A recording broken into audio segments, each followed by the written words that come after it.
La France des bouseux vs la France qui tire l'humanité vers le haut.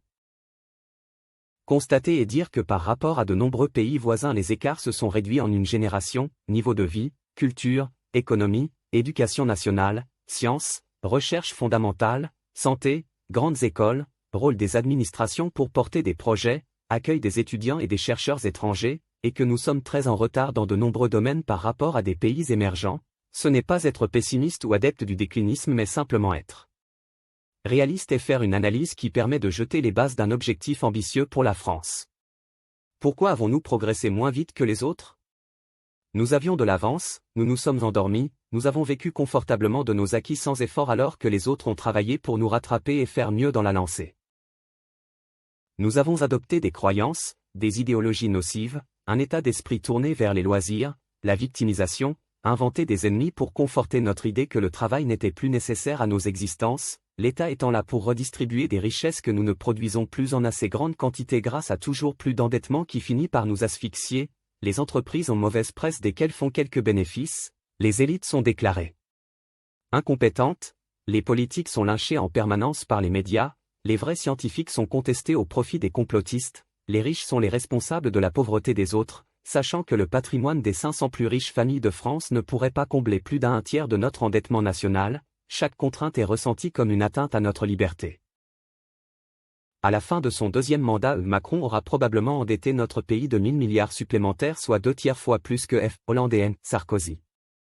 Pourtant tout le monde est mécontent de sa politique et chacun réclame plus d'argent pour sa paroisse. Il faudrait certainement remettre les choses dans l'ordre. C'est le travail collectif des 30 glorieuses qui nous a hissés au niveau glorieux que nous avions atteint.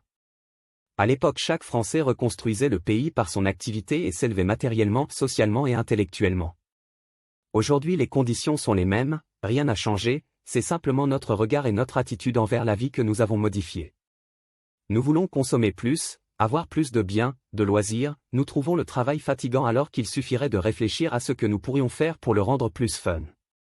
Chaque Français débute avec l'éducation nationale comme initiateur de la vie sociale, civique et humaine. On ne peut pas dire que ce soit une expérience enrichissante car dès le départ cette énorme machine ne reconnaît pas la diversité des individus, les différentes manières d'apprendre, les caractéristiques individuelles qu'il faut transformer en talent, l'ouverture sur le monde, les entreprises, l'économie, les sciences, la santé, l'activité, la curiosité.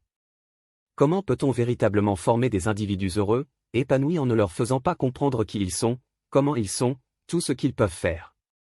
Dès le plus jeune âge on ne leur apprend pas à révéler le moindre génie en eux, l'enthousiasme d'une démarche, d'une découverte, la joie d'une réussite, de force on inculque un prêt à penser plus ou moins idéologique qu'il faut réciter au mot à mot pour avoir sa place dans notre société. Nous fabriquons des futurs aigris, des jaloux, des haineux, des assistés, des influençables que l'on jette en pâture aux médias qui n'en demandent pas moins. Une société qui n'est pas animée par un projet immense, qui n'est pas portée par un enthousiasme qui élimine chaque difficulté rencontrée, une volonté de construire une société meilleure ne peut que végéter, péricliter. Dans notre société, nous avons un socle fort qui pense comme cela. Nous sommes nombreux à être conscients de ce que nous sommes capables de faire.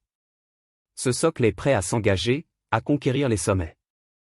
Nous devons faire taire démocratiquement et pacifiquement ces minoritaires de notre société qui prennent la parole depuis trop longtemps pour nous engager dans des voies sans issue.